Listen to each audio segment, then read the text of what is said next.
Hamish, you there? Great to see you. My brother. I'm Malcolm Jackson, and this is my son Hamish.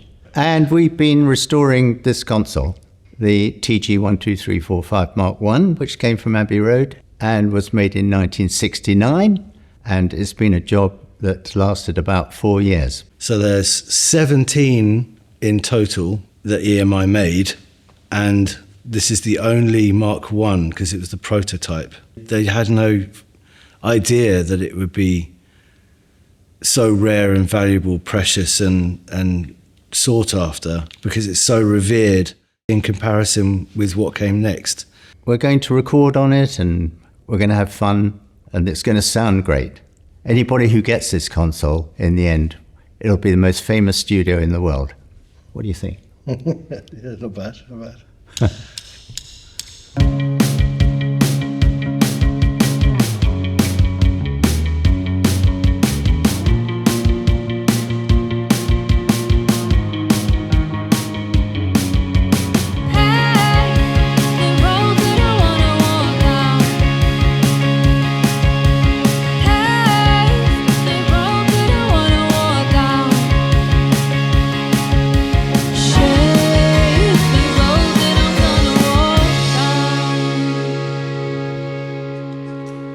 Who shall I look at? Shall I look at you? Yeah. Or at the camera? Me. Never at the camera, apparently. Mike Hedges, recording engineer, record producer. First time it's been used in anger for 60 years, is it, I think? Something close to that. It enhances pretty much everything that goes through it. Beautiful sounding machine. First experience with TGs was 1979, Abbey Road Studio 2. With the Cure, actually, and the console was like nothing I'd ever seen. It was like a Star Trek console or something. When they decided to take the TG out of Studio 2, they said, we'll let you have the EMI Mobile, which is a TG Mark II. We had no spares for the mobile, so I said to Brian Gibson and Phil Hancock, have you got any spares? And then they came back and they said, oh, we have piles of bits and pieces if you're interested. And we put the light grey parts together, thinking about using them as spares and things. We realised we had a whole console, and it didn't say Mark II and it didn't say Mark III. It said nothing on it. It was actually the original prototype, the Mark I, which had been installed in Abbey Road Studios briefly, had recorded the Beatles' Abbey Road, and George Harrison solo parts and Paul McCartney solo parts, and the individual parts of the band. It was only in the studio about a year. Terry Brisson ended up with several parts of it, parts we didn't have. Obviously, I had the rest of it.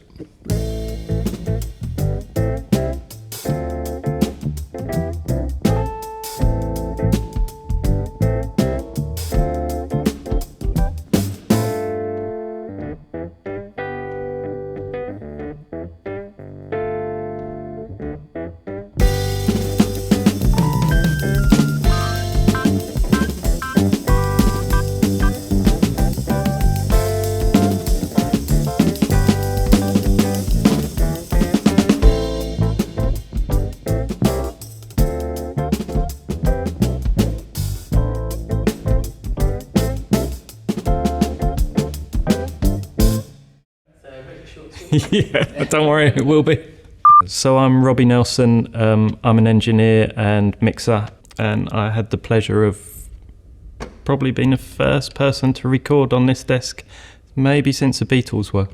Using this console for this session, I mean, it was a massive honour for a start. It's got an amazing EQ, considering basically on each channel it's only got a treble and a bass.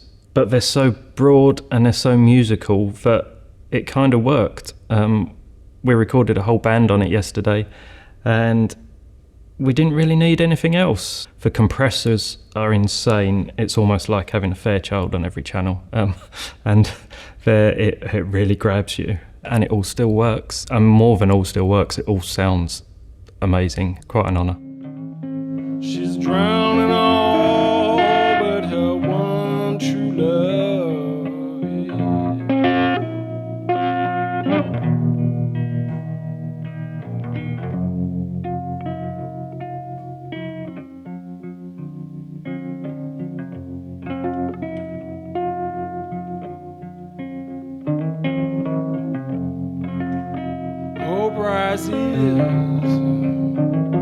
like a falcon to the heavens, rolling gently down till the song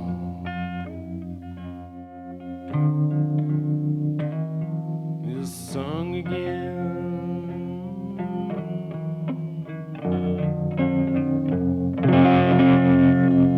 Is sung again.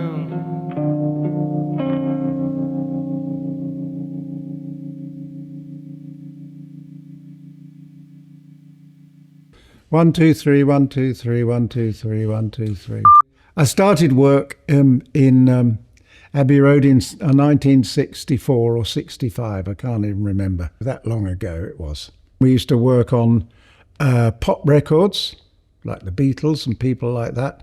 We knew every piece of equipment inside out, so you could quickly spot a fault. And that's what I did, and it was the best job in the world. Well, this particular one is a one-off. It's unique.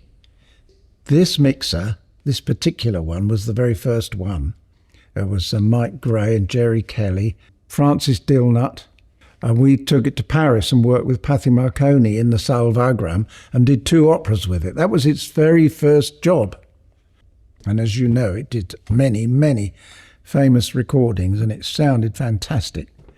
And, we did Abbey Road. For George and Jeff with this, to make that album, it's a marvellous thing that they did. It was just out of this world, and such a good album, and it sounds so good because of this. Undescribable.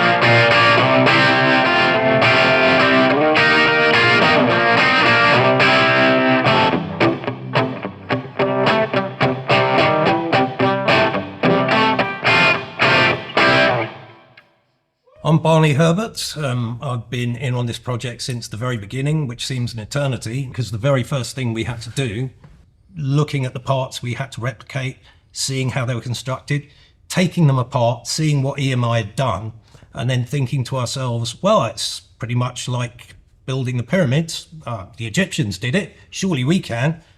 We had to start down a path of sourcing British manufacturers, specialist manufacturers in metal, in paint, in all kinds of things.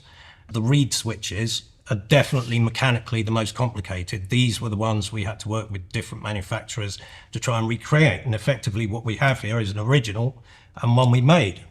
And they are now pretty much identical. But in terms of electronic components, we had to look for original germanium transistors and try and source similar capacitors and new old stock where we could do, which we could in a lot of cases.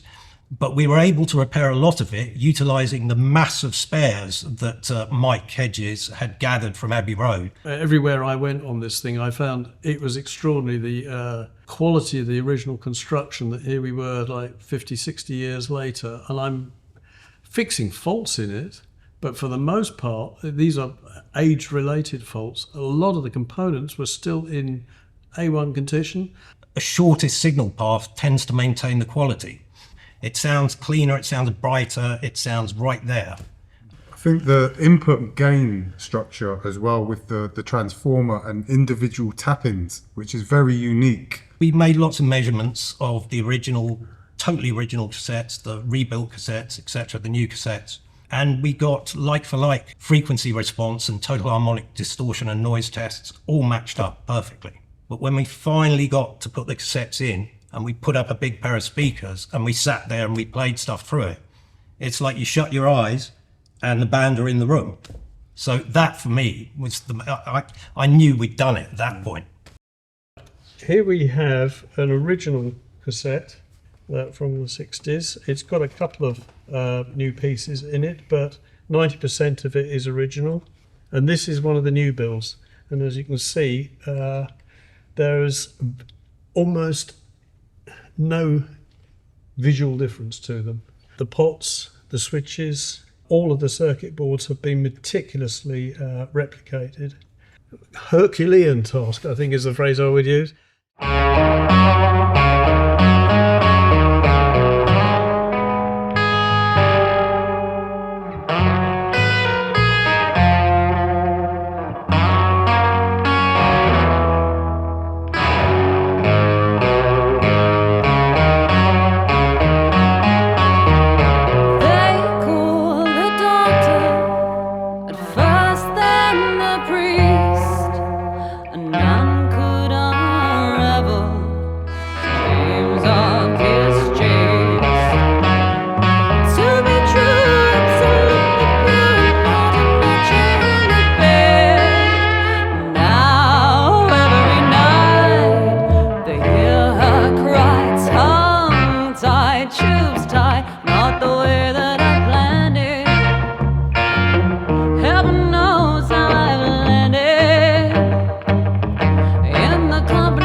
When we found we had the Mark 1, I was really keen to put it together. And having spoken to some of the engineers from Abbey Road, who said it was the best sounding of the TGs.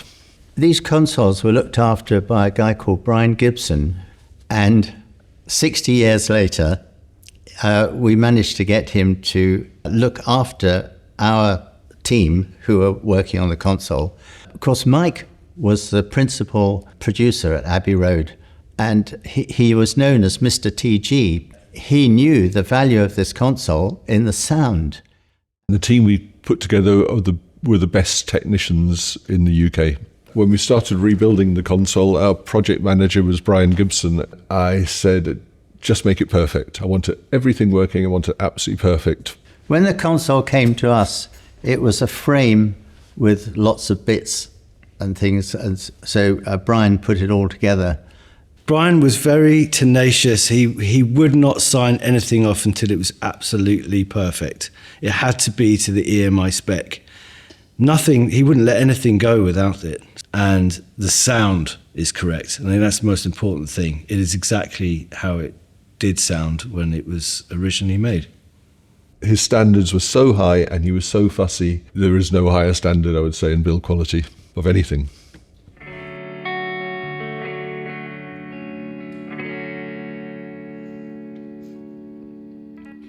If you were a bath, I'd lie inside you for hours. If you were a hat, I think I'd cover you with flowers. If you were an artichoke, I'd eat your heart out. If you were a sweater, I'd keep you on till I wore the seams out. If I was a broken record, would you still turn me on? Even if I skipped a beat during your favorite song. If I was your headphones, would you leave me tangled in your pocket? If I was a missing sock, would you wonder where you lost it? Don't let go just yet. Feels like I'm fighting World War III against my past inside my head, and I'm losing. I think I'm losing. Oh. I think I'll try.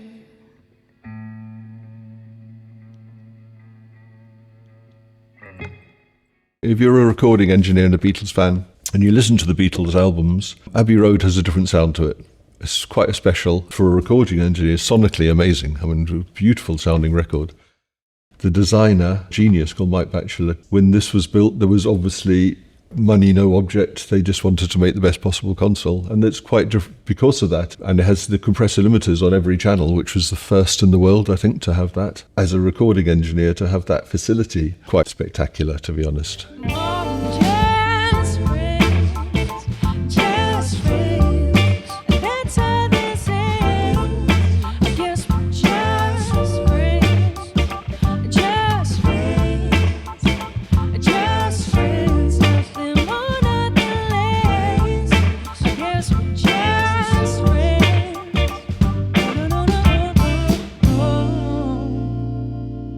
it's only hearing 24 channels going with actual live music through it and seeing it being used as a real console without any issues. It's now no longer a museum piece, it's actually a working console. It's bulletproof, it's worked perfectly. We haven't had a click, a crackle, a scratch, nothing on the whole recording in the last few days. Whatever you put in comes out sounding better. And I discovered on the TGs it has a sonic quality that somehow enhances the signal as it goes through. It was a privilege to work on this piece of equipment, and to be given this to work on was unbelievable. This was built to be the best. It holds up against any modern console anyway. No compromise. You can't replace this. Provided that a bomb doesn't hit it, it will always stay the same and be usable forever, because it does what it does so well. It couldn't be bettered. That's all I've got to say about that. Is that all right, Gov? It's 500 quid, please.